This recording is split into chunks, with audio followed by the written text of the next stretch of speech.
today is one of the most important training runs of the entire build. If you've never heard of a backyard ultra, here's how it works. Every hour on the hour, you have to complete a 4.167 mile loop. When the next hour starts, everyone goes again. There are no finish lines, there's no set distance, and no time limit. The race ends when only one person is left. In just a few weeks, I'll be lining up for my first backyard ultra, and today is all about taking some of the mystery out of race day. I'm only doing 6 loops today. That's about 25 miles or 6 hours on my feet. The goal isn't to see how far I can push myself. It's to learn certain things that may affect me on race day. I want to dial in my fueling, test my shoes and gear, figure out what works at my aid station, and practice the patience that's so important in a race like this. Because in a backyard ultra, the biggest mistake you can make is going too hard too early. So let's see what 6 hours can teach me.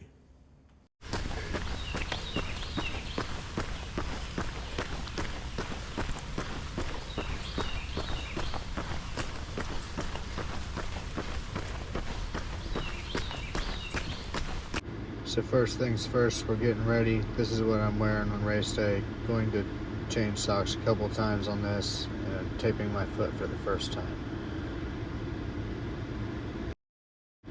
Quick pause to show the progress. We've came a long way. Next, I grease up all my toes and put my toe socks on.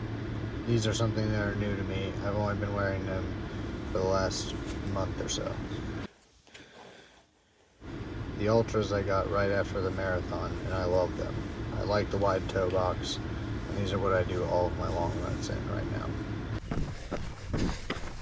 Loop 1. Loop 1 is all about restraint. The legs feel fresh, the pace feels easy, and it's tempting just to go a little bit faster. Okay, lap 1. Biggest thing I'm working on right now is just making sure I hold my 11-minute pace. That way my timing when I get back to the aid stations is about right. That and the fueling is one of the biggest things I'm practicing today.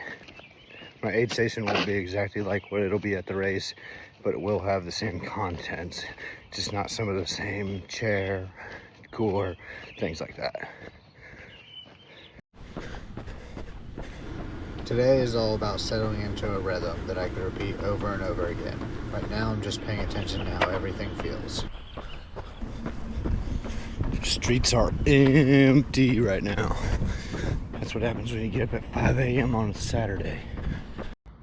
Alright, just getting back from lap 1. Felt very easy. Felt like I'm just kind of warmed up. I gotta remind myself throughout this simulation that the real race isn't going to start until much later than lap number 6.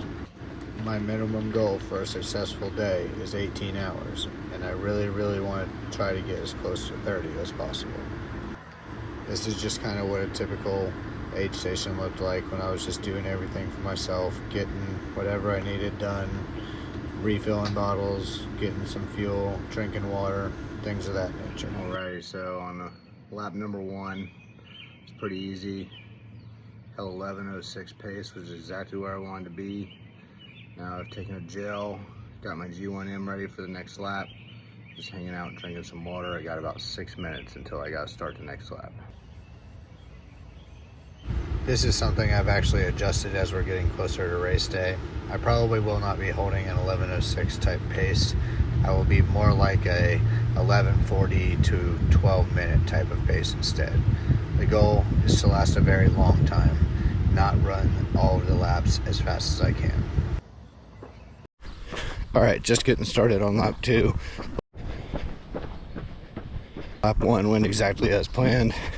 Ran about 11:15 to 11:30 on the front 2, and then 10:30 to 10:45 on the back 2. Ended up with about 12 or 13 minutes to get aid, go to the bathroom, all that. Loop 2, I thought I was exactly where I wanted to be, but I was actually going a little bit too fast. One of the biggest lessons in endurance racing is learning to leave effort in the tank. The goal was to finish every loop feeling like I could immediately go do another one. Patience is a skill, and today is all about practicing it. 2 is completed in just about 48 minutes, and I'm back to my aid station, charging my glasses on every lap to make sure that I can take pictures and video.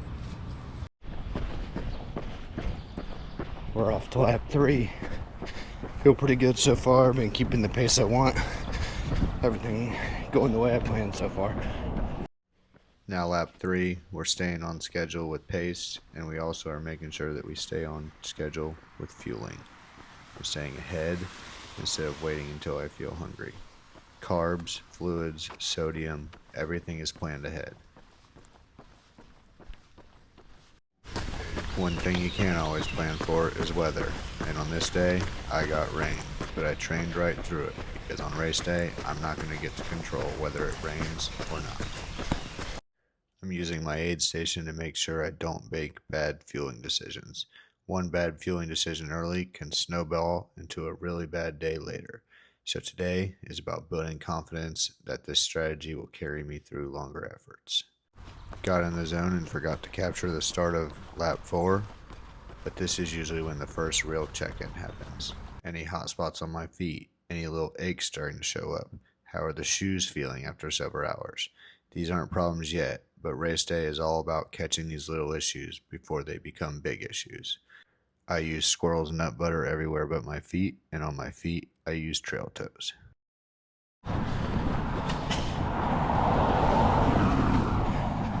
Lap number 5. Everything going as planned so far still.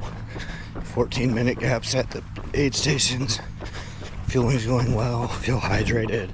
Legs feel good. Feet feel good. All the above. At loop 5, I feel good, but the fatigue is starting to settle in a little bit. Nothing dramatic, but enough that I have to stay mentally engaged. This is where I start asking myself, what surprised me today? What's working better than expected? What would I change if race day were tomorrow? Every long run is an experiment, and every answer makes me a little bit more prepared. After loop 5, I get a little visit from my wife before I fill my last G1M bottle and hit the road for my final lap. Lap 6 on the way. Feeling just about the same as I did on lap 2. Loop 6 is where I expected things to start to feel different, but it really didn't. I'm not chasing a pace. I'm just trying to stay smooth, stay relaxed, and keep moving forward. This is probably the closest I've come so far to experiencing what those early hours of race day might actually feel like. As I finished up this run, I felt very good about my confidence in a backyard ultra because I felt just about as good as I did at the end as I did when I started. Home stretch. About 25 miles in. Now it's time to go get some breakfast. Next, we put the feet up to recover, and I talk about a few things I'm considering afterwards.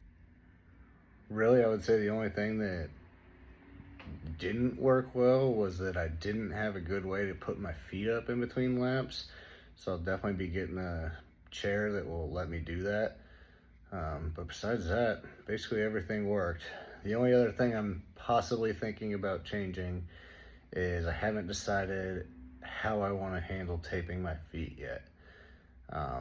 These runs up to a marathon, I can handle it, but I can feel that my toes are starting to get blisters on the end of it, on especially my right foot. Yeah, so we'll see. I'll definitely try some tape out, see if it helps me. But it's hard to simulate some of these things that really don't happen until 6, 10, 12 hours in without actually doing it for the first time. So that's one of the areas where my newbiness is definitely going to come into play. So yeah, we'll see, because it's ultimately what decides how long you can go.